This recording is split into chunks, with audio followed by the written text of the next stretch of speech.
Good morning, class 11th student. Yesterday we have studied of kinetic theory of gas chapter, in which we study the gas laws and the kinetic theory assumptions. Today we will discuss a new topic, which is kinetic gas equation. Kinetic gas equation. Actual में हम इसका आज derivation देखेंगे, क्या होती है kinetic gas equation, क्या होती है इसकी काइनेटिक एनर्जी। तो इसके हमें डेरिवेशन आज देखने हैं, बहुत इंपॉर्टेंट डेरिवेशन है, इसको आज देखिएगा और समझने की कोशिश करते हैं इसको, ठीक है ना। तो सबसे पहले तो फॉर्मूला जान लेते हैं काइनेटिक गैस इक्वेशन का। होता है क्या है, वो होता है PV is equal to 1/3 mn URMS square, ठीक है ना। अब ये क्या है, P stand for pressure, V is volume, M is mass of one molecule of gas. M is mass of one molecule of gas. N number of molecules. Number of molecules. ठीक है। Mu R M S ये एक नया term है जो कि अभी आप पढ़ने वाले हैं। ये होता है आर एम एस का मतलब है रूट मीन स्क्वायर। मैथ में आपने पढ़ा होगा root mean square velocity of molecule, ठीक है। पी प्रेशर, वी वॉल्यूम, ठीक है। एक और फॉर्मूला हम लोग पढ़ेंगे इसके साथ साथ। ये तो हमारी काइनेटिक गैस इक्वेशन हो गई। एक फॉर्मूला काइनेटिक एनर्जी फॉर, वो होता है 3/2 nRT। ये दो फॉर्मूले आज हम लोग डिराइव करेंगे। काइनेटिक एनर्जी स्मॉल n क्या है, आपका नंबर ऑफ मोल्स, ध्यान रखिएगा। स्मॉल n यहाँ पे नंबर ऑफ मोल्स है। R गैस कांस्टेंट यूनिवर्सल, जिसकी वैल्यू आपको पता है 8.314 जूल पर मोल केल्विन, जूल पर मोल केल्विन। और T हमारा absolute temperature, absolute temperature in kelvin, ठीक है। अब स्टार्ट करते हैं। सबसे पहले देखिए, हमें पता है जो गैस के जो मॉलिक्यूल्स होते हैं वो रैंडमली मोशन करते हैं। जैसे मान लीजिए बहुत सारे मॉलिक्यूल्स हैं, हमने तो 4 ठो अभी एग्जांपल के तौर पे दिखाया। अब ये मोशन कर रहे हैं, इनकी स्पीड अलग अलग होगी। मान लीजिए ये μ1 स्पीड से मोशन कर रहा है, ये μ2 स्पीड से, ये μ3 से, ये μ4, और इस तरह से n नंबर ऑफ मॉलिक्यूल्स हैं तो n नंबर ऑफ स्पीड इसकी अलग अलग होगी। गैस में इनफाइनाइट मॉलिक्यूल्स होते हैं तो उनकी स्पीड सभी की डिफरेंट होगी। तो RMS का मतलब ये होता है कि इन सभी का आप स्क्वायर करें पहले, तो जितनी है μ1 स्क्वायर, μ2 स्क्वायर प्लस इस तरह जितने भी हैं n स्क्वायर, और इनका एवरेज ले लें। एवरेज कैसे लिया जाता है, मीन कैसे लेते हैं भाई, सबको जोड़ के उनको नंबर ऑफ आइटम से डिवाइड कर दिया जाता है और उसका स्क्वायर ले लें। देखिए ये होता है mu R M S. Mu R M S कैसे निकाला, जितनी अलग अलग मॉलिक्यूल की स्पीड है सबको स्क्वायर करके ऐड कर दिया, उसको नंबर ऑफ आइटम से डिवाइड कर दिया, जितने नंबर ऑफ, ये आपका म्यू आर एम एस है, ठीक है ना। ये चीज़ आप याद रखिएगा। अब नेक्स्ट आगे देखते हैं, इसमें हम लोग क्या पढ़ने वाले हैं एक्चुअल में। ये जो काइनेटिक एनर्जी का फॉर्मूला है ये for n mole of gases हैं। ये kinetic energy for n moles of gas, ठीक है ना। तो अब हम लोग आगे जो देखेंगे, देखिए मान लीजिए अभी हम एक कंटेनर बनाते हैं, एक कंटेनर,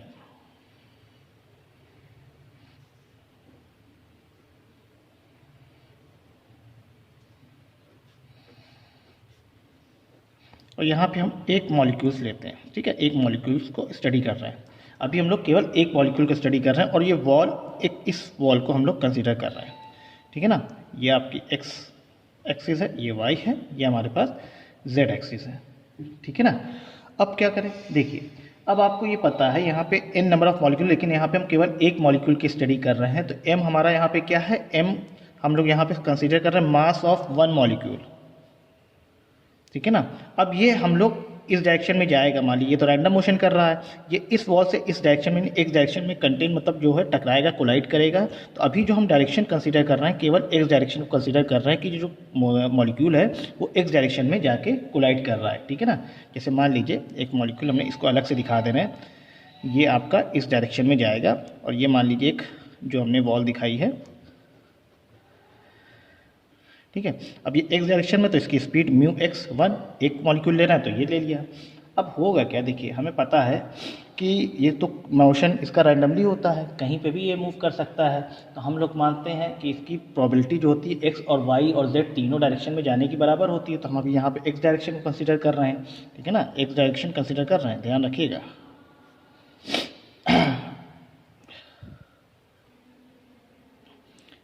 अब हम देख रहे हैं यहाँ पे ये x1 स्पीड से यहाँ से आया, इससे कोलाइड किया और फिर ये वापस इसी स्पीड से, क्योंकि हमें पता है कि इसमें जो कोलिजन होता है गैस के मॉलिक्यूल्स का वो इलास्टिक कोलिजन होता है, मतलब इसमें स्पीड और मोमेंटम में कोई चेंज नहीं होता है। ये चीज़ आप पढ़ चुके हैं ऑलरेडी, ठीक है ना, स्पीड और मोमेंटम में कोई चेंज नहीं होता। तो यहाँ से अगर हम इनिशियल मोमेंटम निकालें पी आई, वो क्या हो जाएगा, mass into velocity, mass of one molecule m into mu x1, ठीक है ना। फाइनल निकालते हैं, फाइनल क्या हो जाएगा, फाइनल मोमेंटम, क्योंकि भाई डायरेक्शन पलट गई है तो माइनस m म्यू x1, ठीक है ना। इनिशियल मोमेंटम पहले इधर से गया टकराया, ठीक है, तो m इंटू म्यू x1, फिर डायरेक्शन की चेंज हो गई तो minus m into mu x1 हो गया। अब हमको क्या निकालना है यहाँ पे, टोटल टाइम। टोटल टाइम निकालने से पहले हम चेंज इन मोमेंटम भी निकाल लें, delta P. Change in momentum निकालेंगे तो क्या होगा भाई, इसमें से इसको माइनस कीजिए, इसको इसमें से माइनस कीजिए, इनिशियल माइनस फाइनल कीजिए, तो एक्चुअल में जो वैल्यू आएगी 2 इंटू एम म्यू x1 आएगी, जो चेंज होगा बिल्कुल यही आएगी। अब हम लोग निकालेंगे क्या, total time, total time for each collision, for each collision. देखिए total time for each collision, मतलब मान लीजिए अभी जैसे ये आया, बॉल से टकराया, कोलिजन हुआ, फिर ये पीछे गया, फिर आया, तो कितना टाइम लगा। देखिए अगर ये यहाँ से यहाँ तक, इसकी जो हमने कंटेनर माना है, इसका ये डिस्टेंस l है मान लीजिए, ठीक है ना, तो कितना है, मान लीजिए ये टकराया, टकराने के बाद ये पीछे गया, पीछे के बाद फिर दोबारा आया, यानी दूसरा जो कोलिजन होगा उसमें टोटल टाइम कितना होगा l, फिर वापस इधर गया तो 2 बार है, l plus l means 2l, 2l हुआ कि नहीं। तो यहाँ पे अगर हम टोटल टाइम की बात करें तो डिस्टेंस अपॉन स्पीड की बात करेंगे, डिस्टेंस अपॉन स्पीड। तो डिस्टेंस कितना टोटल कवर कर रहा है, 2l, और स्पीड कितनी होगी बताओ भाई, स्पीड तो वही म्यू x1, स्पीड थोड़ी चेंज हो जा रही है, हमें पता है स्पीड तो वही रहने वाली है mu x1।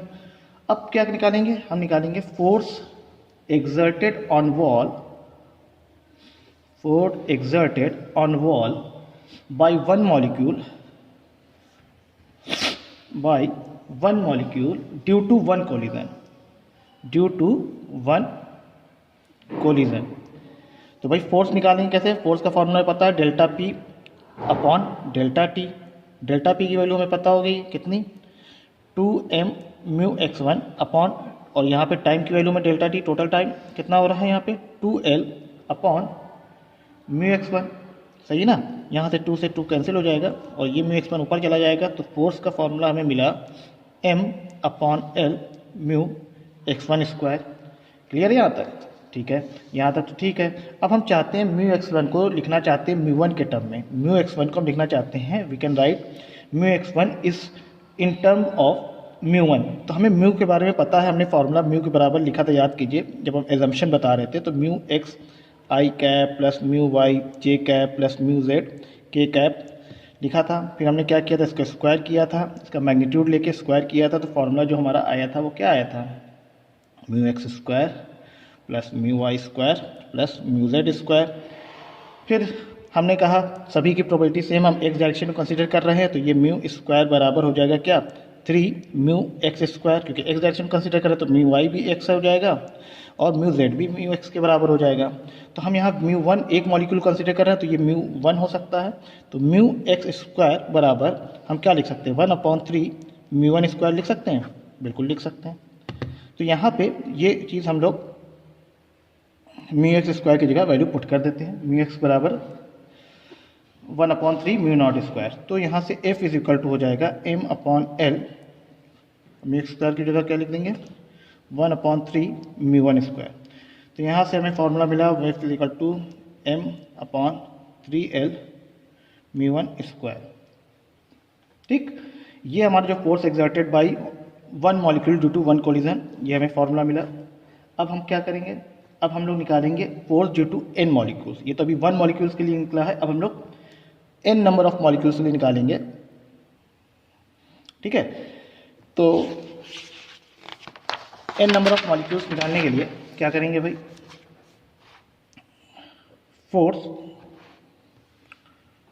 Due to n molecules कैसे निकलेगा? F is equal to 1/3 m/L।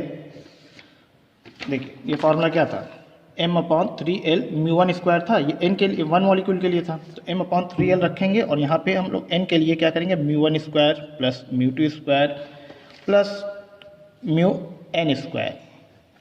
ठीक है, अब ऊपर नीचे हम n से मल्टीप्लाई कर देते हैं, ऊपर नीचे n से हम मल्टीप्लाई कर देते हैं।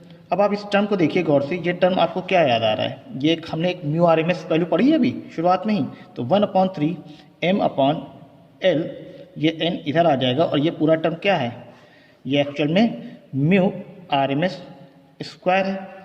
बोलिए भाई, μRMS² है कि नहीं? बिल्कुल सही। अब यहाँ से क्या हो जाएगा, हमारे पास मिल रहा है mn/3L μRMS²। ठीक, ये तो हमारी फोर्स आ गई। अब यहाँ से हम लोग प्रेशर निकाल लेंगे, pressure exerted on a wall due to 1 molecule. तो यहाँ से force, pressure is equal to क्या होता है, force per unit area. Force का फॉर्मूला में मिल गया 1/3 mn/L into μRMS² upon area क्या होगा भाई, एरिया क्या होगा आप बताइए भाई, एरिया क्या होती है, यहाँ पे L दी गई है, यहाँ से L सब बराबर ही है इसकी साइज इसकी लेंथ, तो L इंटू L यानी L² हो जाएगा एरिया। एरिया जो होगा इसका L² हो जाएगा। तो एरिया जब हमारा L², इसको L² कर देते हैं, एरिया की जगह हमने A की जगह हमने पुट किया है L²। तो यहाँ से प्रेशर का जो फॉर्मूला मिला हमें mn/3 L² into L³ into μRMS²। Okay, now L³ क्या है भाई, L³ कहीं ना कहीं वॉल्यूम है कि नहीं भाई, एरिया L² है तो वॉल्यूम हो जाएगा L³। तो P अब बराबर mn/3 into V into μRMS²। तो यहाँ से V इधर आ जाएगा, तो P इंटू V बराबर 1/3 mn μRMS²। ये हमारा जो इक्वेशन बनी है PV equal to n/3 μRMS², ये हमारी काइनेटिक गैस इक्वेशन होती है। Kinetic gas equation for n number of molecules, ठीक है ना, for n number of molecules. यहाँ m आपका मास ऑफ 1 मॉलिक्यूल है और μRMS स्पीड ऑफ वेलोसिटी है, ये नंबर ऑफ मॉलिक्यूल। ठीक है, नेक्स्ट हम लोग पढ़ेंगे काइनेटिक एनर्जी की डेरिवेशन देखेंगे इसी से रिलेटेड, उसके बाद degree of freedom. Thank you.